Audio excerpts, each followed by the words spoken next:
Bulgarian diplomat accidentally clogs toilet in British embassy. The building had to be vacated for several hours as cleaning crews battled to remove the raw sewage overflowing throughout the embassy.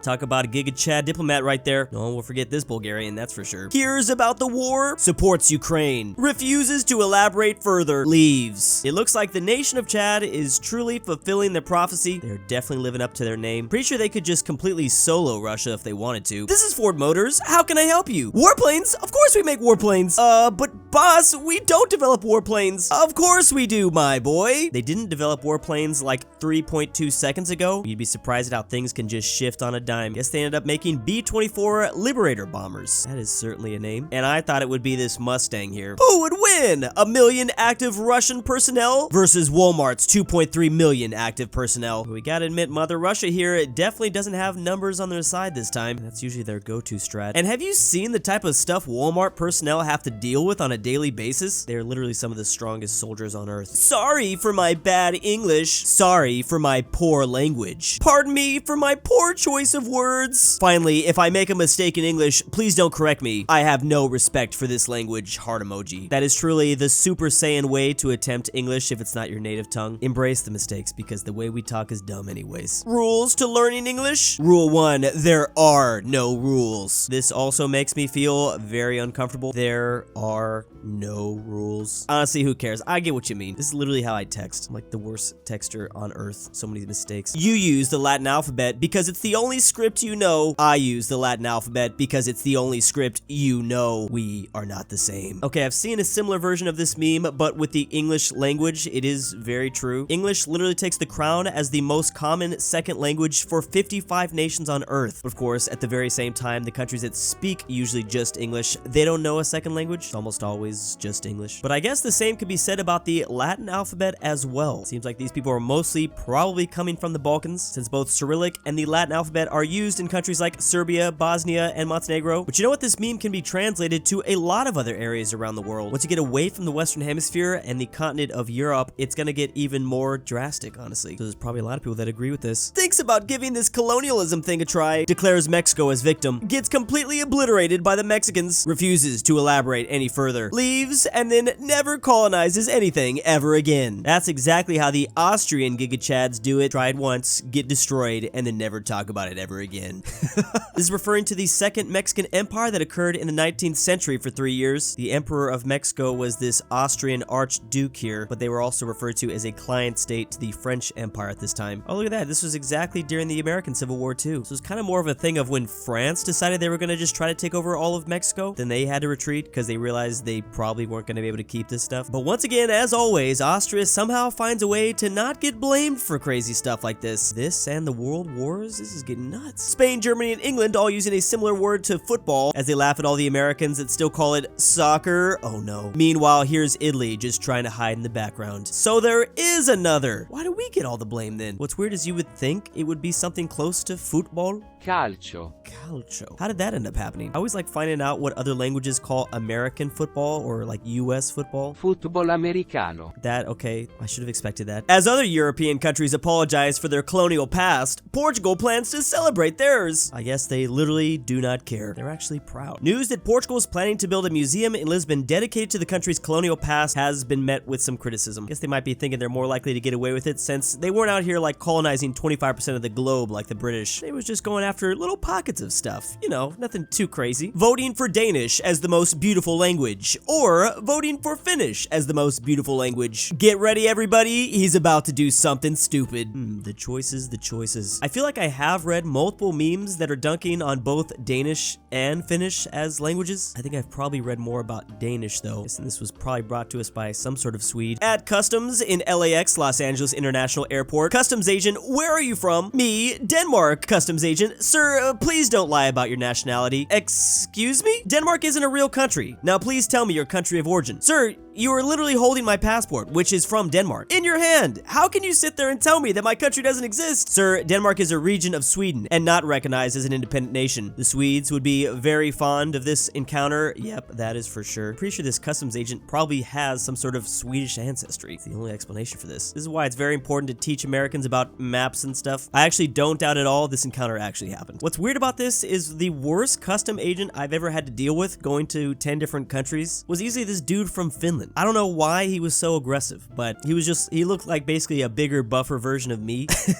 But he was just like clowning on me the whole time. Brazil in any other country's history books versus Brazil in Paraguayan history books. I mean, to be fair, if more people had this event in their history books, I think Brazil would be portrayed like this a lot more often. They're just lucky it's only usually taught in Paraguayan schools. Why does it feel like I can't get through a video without mentioning this war now? India is saying, he's my neighbor, Islamic Republic of Pakistan. He's a pain in butt. I get fighter jet from France. He must get fighter jet from China. I get nuclear weapon. He must get nuclear weapon. I get to Mars. He cannot afford. Great success. Well, for now that is true, but I wonder for how long. I'm sure Pakistan has something up their sleeve. Pakistan does aim to send the first astronaut into space by 2022. Wait, it's not 2022. Okay, maybe 2023. Possibly they're gonna land on the moon with China. Californians heading out into the smog of LA on a 120-degree day in this so-called greatest state. Yep, this is pretty much how we be doing it out here. It doesn't help that like all of our forests are usually on fire too. The ash kind of makes it hard to breathe. We also don't have any water. And we haven't even mentioned the cost of living. A first day as a Michigan DoorDash driver. This is definitely one career I'm looking to get into just to make my life a little bit more exciting. Sometimes you just kind of gotta get out of the house a bit more often. Gotta admit though, it seems a little bit dangerous. European legends, he who can pull this sword from the earth is the rightful king of Britain. Greek legends, he who can oof the Minotaur will become the king. Versus American legends, we're freaking 150 feet tall, hang out with a giant blue ox, chop redwoods, and eat stacks of pancakes bigger than your house. Wait, I know this lore, but I'm forgetting the exact name of it. I feel like I heard this a long time ago. Oh yeah, it's Paul Bunyan. I think I was thinking of something else. Why don't we talk about this dude more often? Some accounts don't necessarily have him doing all of these things, like creating geography or having a blue ox. He seems like the perfect villain to just like pop up randomly in the regular show. I've reviewed this map before. It is the Harry Potter Wizarding School map. So we all know about Hogwarts. That's supposed to take care of the British Isles here, but supposedly there are several other schools that I guess take care of different other regions of the world for the, witches and wizards. Genuinely one of the funniest pieces of world building ever conceived. You can tell she came up with this in like 30 seconds in response to a fan asking it. Absolutely yes, there's no doubt about that. Especially considering Hogwarts covers an area of the UK and Ireland with a population of 72 million versus School 10, which covers India, China, and more with an area of a population of 3+ billion. I'm pretty sure when I reviewed this map for the first time I mentioned that too. These wizarding schools must not be teaching about population density very much. New charts come out about the best cheeses in the world, at least as of 2023. And Italy has taken the top 4 spots. Mexico got 5th though. Meanwhile, there seems to be a whole lack of French cheeses on the list. Even Bulgaria has made a cameo. There's not a single American flag on this whole thing, interestingly enough. American cheese is bad? I don't know anything about cheese. Europeans about brotherhood in the continent versus Europeans when best cheese 2023 list appears somewhere. This is exactly how you throw the entire continent back into a third world war. And that should be completely unsurprising by now. They love their cheese. Europeans discussing politics, Europeans discussing football versus Europeans discussing which cheese is best. I don't know if this poster will ever truly realize the chaos they caused by all this. Pretty sure the European Union is gonna break up tomorrow now. Morrison's now does a Chick King sharing platter, which is 40% cheaper than KFC's, and the KFC Twitter account decided to respond with, yeah, but look at it. All it took was 4 words to completely destroy this entire chain. Oh, it's 5 words, my bad. It could have done 4, they didn't need the yeah. I've never heard of Morrison's in my life. Not even when I was in London, I don't think I saw it before. It's actually only the 5th largest supermarket in the UK. French government, we've raised the prices of stinky cheese by 0.5%. French people were on our way to parliament with grenade launchers. Meanwhile, the British government, it's illegal to strike now. It's also illegal to protest. We have abolished hospitals. The police are now allowed to spit on you. Then there's British people. Oh, bother. How tiresome. As one thing for sure, I'm seeing the French get memed on literally every week, yet nobody protests like them, that's for sure. They are #1 with that. Oh yeah! North Centennial Island approves military aid package to Ukraine. Russia's definitely done for now, guys. How is their military ever going to be able to compete with these weapons? That North Centennial Island's now making it to the world stage. US military in Transformers clapping oversized alien robots versus US military in the mist clapping literal eldritch horrors from another dimension Russian. Finally, the US military in The Walking Dead can't deal with literal dead corpses advancing at a walking pace. And this is literally the US military in every zombie movie. The Walking Dead is just an especially bad example. Like, I get when they're running zombies, but come on. I love this Quora post. Tanks are impervious to zombies and can easily outrun them, especially if you disable the engine governor. That is a strong word to use, but I kind of agree. I'm pretty sure tanks literally would be impervious to zombies. All you need is one. You're a no-no, German, says this Russian. What? You are botherer, us botheringly peoples. You just said I'm a no-no, German. I will oof you.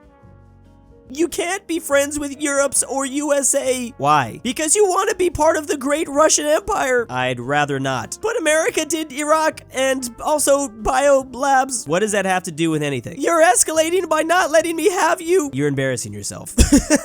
Triple noises. I guess that's one way to summarize this all up. Interesting conversation they're having. Anime versus Japan. What is Googled more on Earth? We have the Balkans compared to Turkey. What the hell? Asks Slovakia, Turkey, Slovenia? I think that's Slovenia. Meanwhile, the rest of them are just, I guess, weebs staring at this body pillow. Oh, sorry, it's Slovenia and Croatia. Also, Italy too, but they're not included in the meme. It is crazy that an animation produced in Japan is getting more Googles than Japan itself. But then again, why would you Google Japan? So, I don't know. Even us in the US are Googling anime more than Japan. At least if you're near Japan, you're more likely to Google Japan, even if you're North Korean. Ah, yes, how this person sees Europe. We have France, Spain, Portugal, Italy, and this part of Germany, a part of Western Europe, as well as the lowlands in these areas. We have parts of Northern Germany, the Nordic lands, Scotland, Iceland, all in the area I want to move here. And then finally, everything else, this is all just Balkans, or at least considered Balkans. I think there's probably some people that would agree with this. I thought Portugal was also honorary Balkan, maybe Ireland too. So Balkans really don't like Western Europe, but they like this part. They want to move here, I guess. I don't know. First Balkan War of 1912, we have Greece and Bulgaria versus the Ottomans. Second Balkan War a year later, Greece and the Ottomans versus Bulgaria. Finally, World War I, another year later, we have the Ottomans and Bulgaria versus Greece. This pretty much perfectly summarizes this region of Europe. It's basically just a giant battle royale at all times. It is true, though, in the first Balkan War, we have the Ottoman Empire versus the Balkan League. Still kind of strange to see all these countries on the same side. Then during the second Balkan War, everyone else was like, hey, you know, this Bulgaria guy kind of sucks too. Finally, another year later, we have the Ottomans and Bulgaria on the same side. Meanwhile, Greece down here, they were part of the Entente as of 1917. It's literally like all the teams are randomly generated here. And big thanks to my patrons. Drew, I forgot to kidnap you. Next date is March 19th, 2023. The Polish-Lithuanian Commonwealth. Taylor. Portugal John is Denver. not Balkans. Good ol' Riot. 244, Iowa, aka Barbados Drew, if you don't come to Ball. Krakow, Drew's Poland, I will find you. Argentinian grandpa. $20 is a lot, Drew. Why am I Taylor doing Hess this? Drew And does Drew's everything goth for girl. $20. Jack Draven's Lawrence annoying Friends, lover. Robert RyeThePie. animation. The Mexican Ralph 760.